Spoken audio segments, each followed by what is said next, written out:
The world needs us. You just have to look around you, unfortunately, to see the state of absolute chaos, despair, fear in the world. The world needs us, and no matter how big or small, if women really awaken to who they are, I believe that that is enough in itself, because once we do that, we begin to shine our light. It might sound a bit cliche, but it's honestly true. We begin to shine our light. We begin to connect with like-minded people. Hello, and welcome to Women Awakening. I'm your host, Cynthia James, and every week I'm excited that I get to introduce you to another fantastic woman. My soul believes that women are emerging on the planet and that our energy and our essence and our brilliance and our wisdom is needed. And so I feel honored to be able to bring women that are inspiring to me and to others, because they want to make a difference on this planet, not just for themselves, but for other people. So I hope you will come back. We're on all the platforms. We're on YouTube video. You look for Women Awakening with Cynthia James. And please subscribe and share the videos, and your reviews are deeply appreciated. So I want you to know you can also go to cynthiajames.net. That's my website where you can connect to all the things that I'm doing, join my community, and really step into the magic that is you.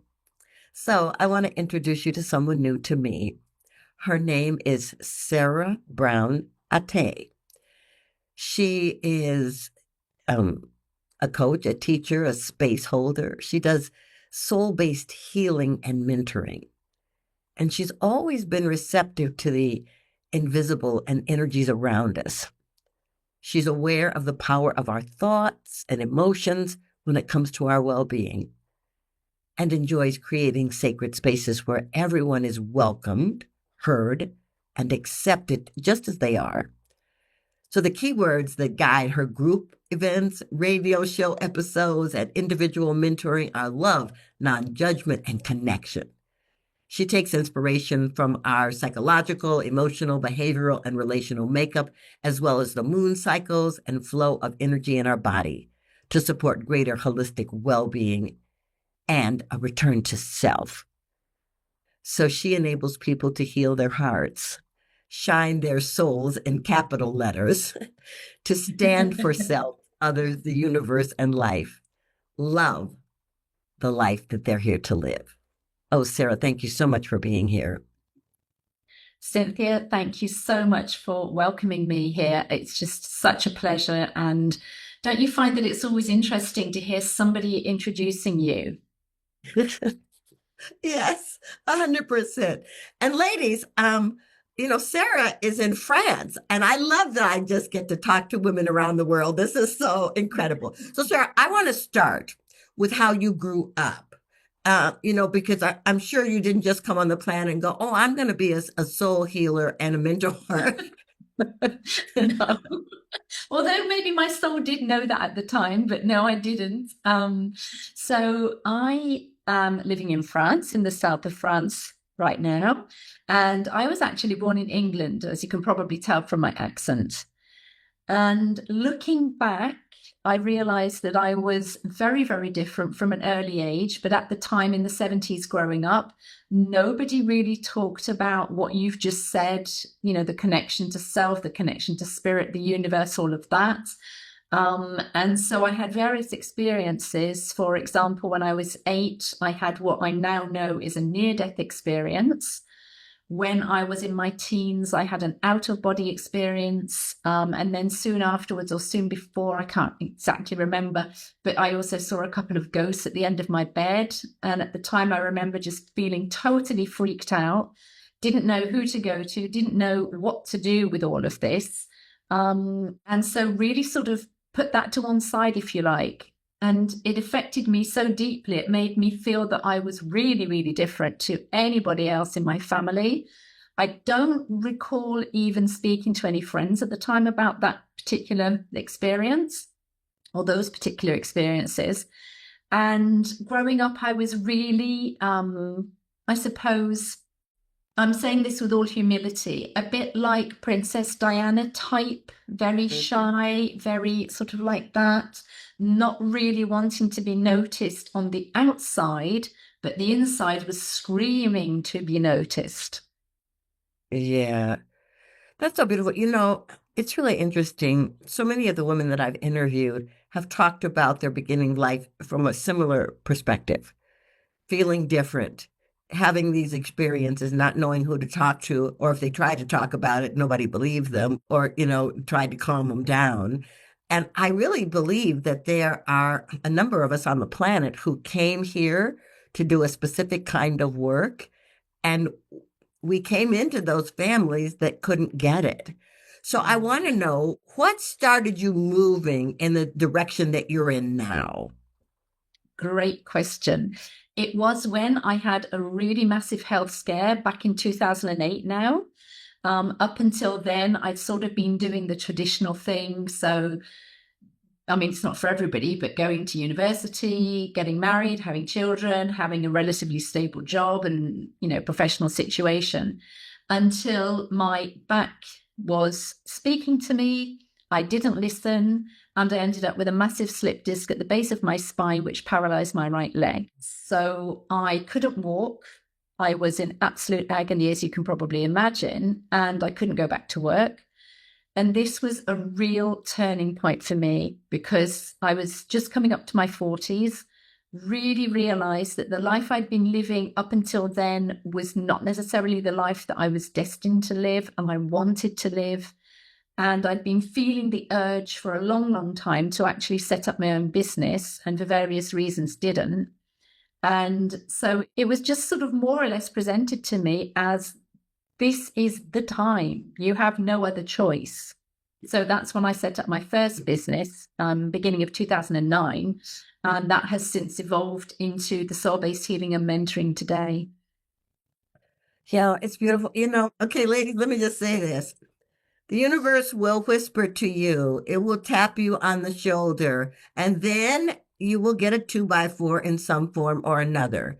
Yours was your back, mine was an adrenal issue. I mean, they said you are headed towards Addison's disease if you don't change what you're doing. So I want you to know that ladies, you do not have to get to the sit down stage. You can get to the place where you listened earlier.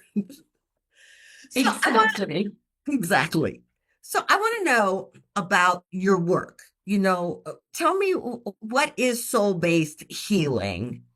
So this is like the third iteration of my business, let's say. So I started off doing what I've been doing for very many years, which was technical translation and training adults here in France. And then it morphed over the years. And basically, I went through a dark night of the soul in 2015, which led me to then train to become a coach and in all the other healing modalities that I now teach and use with my clients.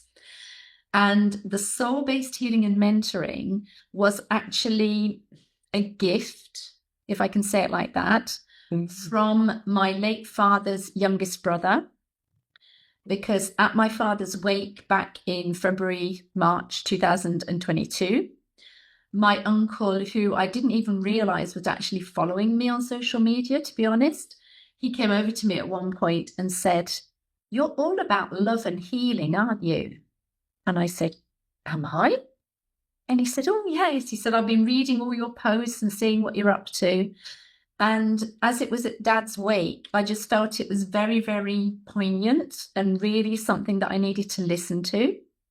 So I started journaling on that. Journaling is a great technique that I've been using for over 10 years now to help me with my emotional well-being, for example. And I was journaling about it. And one day I had a message from the universe, that's what I call it anyway, which said, you need to rebrand. So it's SBHMentoring, which are my initials, Sarah Brown Haté, but also soul-based healing. And I'm like having this conversation thinking, seriously? I can't say that. I can't do that. And the message was very loud. And actually, that's why the soul is in capital letters, because they said soul needs to be in capital letters. And I said, okay, so what does it mean? And as you said at the beginning, I think, Cynthia, the S is for self, the O is for others, the U is for universe, the L is for life. So I'm writing all of this down in my journal. And then I realized that, in my opinion, and from my experience, and all of the beautiful women I know as friends and clients, most of us live our lives the wrong way round. Yes. And the S of our soul is the last thing. The self is the last thing that we attend to. We imagine this life, however we imagine it to be. So that's the L.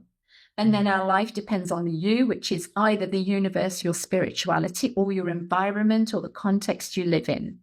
And then you think about all the other people. And if you're like the majority of my clients, you have been or still are a people pleaser. You will always put other people's needs and wants before your own. And then if there's any time, energy, and even financial resources left, you will think of the S, the self.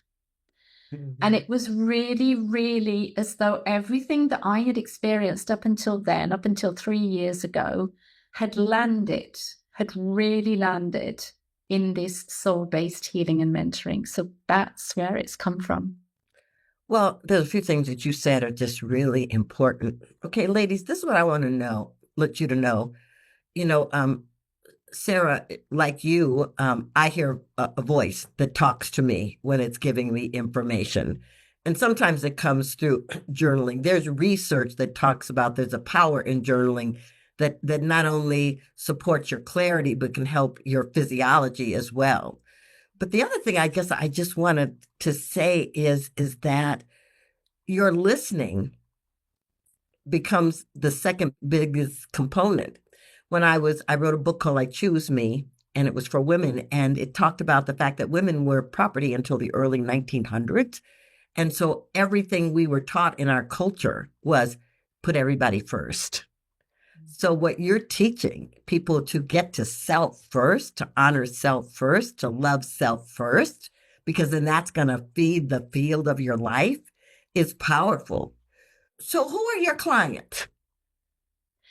Okay, this is often a difficult question for me because I do not want to exclude anybody.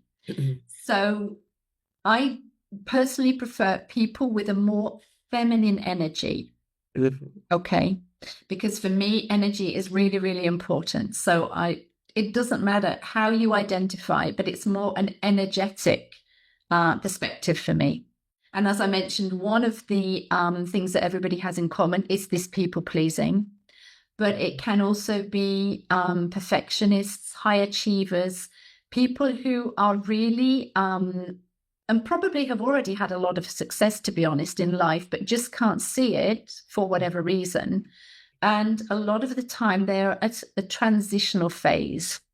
So I wouldn't necessarily say that they're midlifers, they can be. But as you know, we can have transitions between careers, between places where we live, relationships at any age and any stage. So I don't like to put an age on it at all, but it's when you have come to this point, this crossroads, where what happened to me and put me on my spiritual development journey was a long time before the back scare. That was in 2002. I felt so alone and just sat in my garden and cried and literally went, if there's anybody or anything out there, please help me. And that's the first time I heard a voice. That's the first time I heard a message. And it was just very short at the time. Please trust and everything will be okay. And that meant trust myself because I had a very difficult decision to make. I was pregnant with our third child. We have 3 children. And I was pregnant with our third child. And I had a difficult decision to make regarding my health and the future child's health. And I sensed what was right for me and the baby, and nobody agreed with me. The doctor said I was crazy. And it was very, very difficult for me at the time, I'm going back over 20 years, to override all of that and to trust. And I took the decision there and then to listen to that voice because it was so loud, so clear. And literally a couple of minutes after I had said, please help me, that I thought, I need to listen to this.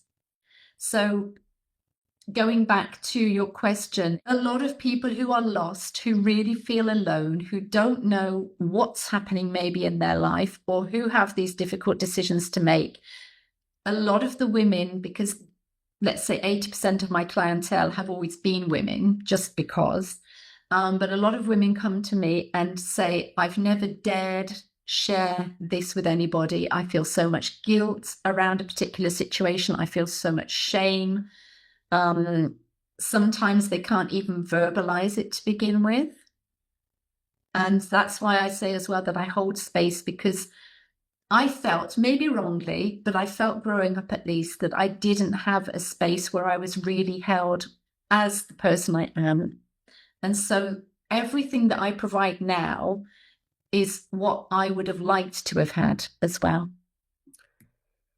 Well, that's very beautiful. But something you said struck me, when you were in that garden and you said, if anything or anybody's out there, help me. That is such a beautiful act of surrender. And I think that that is what is called for us. We can say we're faith-based people, we can have all of these things, but until we surrender to it, until we open to it, it can't come in. It's because it's waiting for the invitation to really share with us. And so I love that you did that. And what I felt when you were talking was that you create a space to give to others what you did not have. Yes. It's beautiful. So tell me a little bit about how you work with people. So there are various ways you can attend group workshops, whether in person or online. Obviously, the audience will be international. So unless you want to fly into France, where you are very, very welcome, the better option would be online. But I offer different things because I know that people are at different stages and have different needs and wants. So one of my very popular group workshops is for women. It's for one day. And it's called Replenish. So as I said, I can offer these in person and online. And it really is that, replenish. Just come and step out of your day-to-day life and fill your own cup up. And it's a relatively small circle of women, because I believe that the more intimate the circle, the easier it is as well to open up and to share.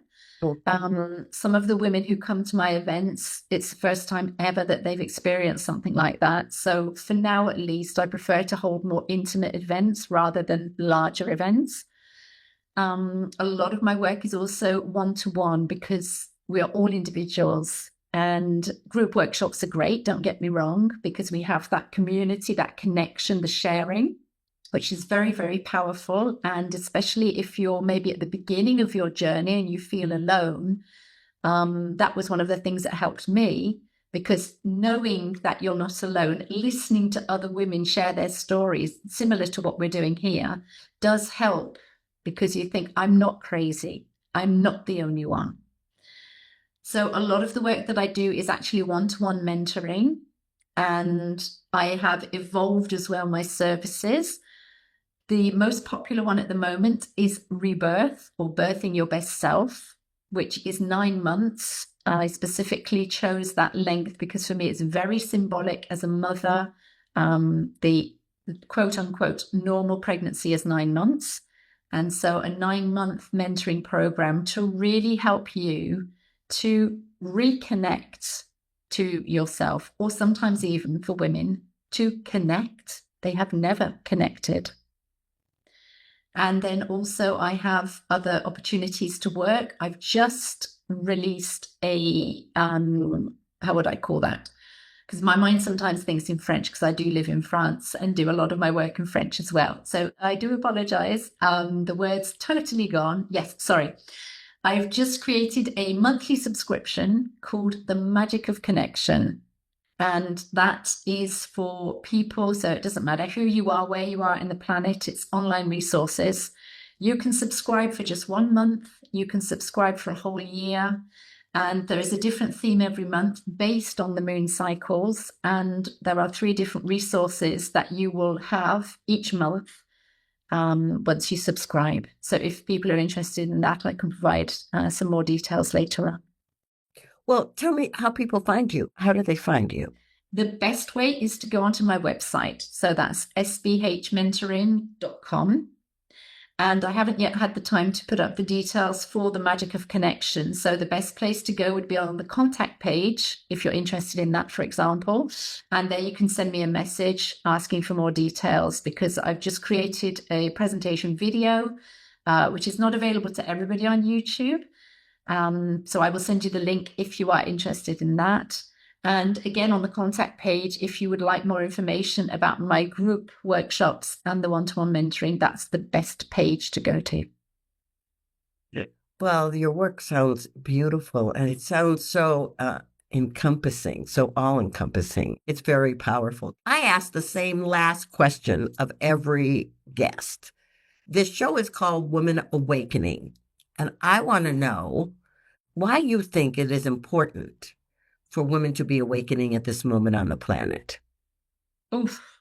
Okay. Because the world needs us. You just have to look around you, unfortunately, to see the state of absolute chaos, despair, fear in the world.